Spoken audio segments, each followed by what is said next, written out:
We'll now turn the floor over to the Canadian Tibet Committee and the Executive Director from there. You'll have 5 minutes, and I'll attempt to give you a signal at the 1 minute mark. The floor is yours. Thank you, Mr. Chair, committee members. I deeply appreciate this opportunity to speak with you on this important matter of Tibetan language and education. The Canada Tibet Committee is an independent, non-partisan association of Tibetans and non-Tibetans from across Canada. Founded in 1987, its mandate is to promote human rights of Tibetans living under Chinese rule. As committee members will know, the right to education is protected in both the International Covenant on Civil and Political Rights and the Convention on the Rights of Child. Both of these treaties explicitly guarantee that minority groups must not be denied use of their own language, either in community or otherwise. Further, the International Covenant on Economic, Social, and Cultural Rights states that individuals have rights to self-determination, including social and cultural development. Here in Canada, the federal government supports efforts by indigenous peoples to reclaim and revitalize their linguistic heritage, in part by adopting the Indigenous Language Act in 2019. In the province of Quebec, it has been more than 40 years since that children in that province be educated in the French language until the end of their secondary studies.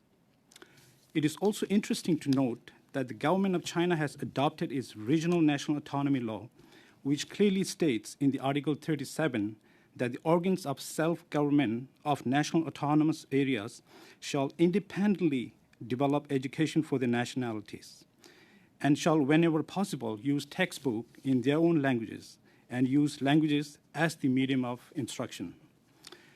Despite such guarantees, however, a suite of policies imposed across the whole of China by the central government under the pretext of poverty alleviation or ecological protection have reinforced the ongoing assault on the Tibetan language and cultural tradition. Such policies include various nomad relocation schemes, the school consolidation policy, and the bilingual education policy. These policies have, in effect, reduced the ability of Tibetan children to access schooling in their own language, as witnesses have explained in detail before this committee in the previous meeting.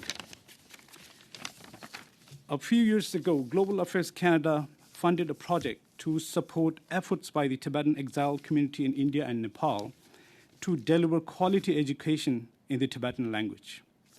Notwithstanding the many differences in the broader context, the project itself provided valuable lessons about challenges faced when promoting Tibetan language in the face of different dominant language. For this reason, Canada is well placed to take the lead on this issue.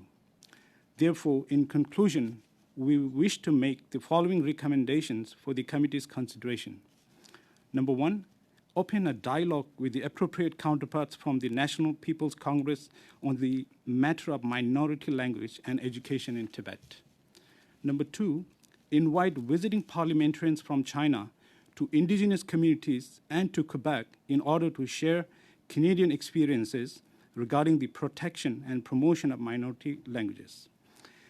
Number three, support academic research aimed at identifying the impacts that resettlement and education policies in Tibet have had or might have on the vibrancy of Tibetan language and culture.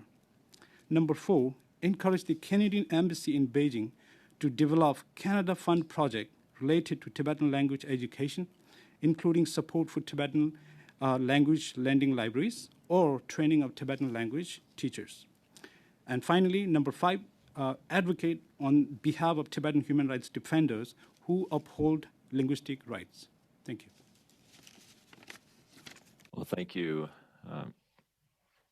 Mr. Therchin. That's right in the time there for sure. So we'll now move on to the senior researcher with the Tibetan Action Institute. The floor is yours.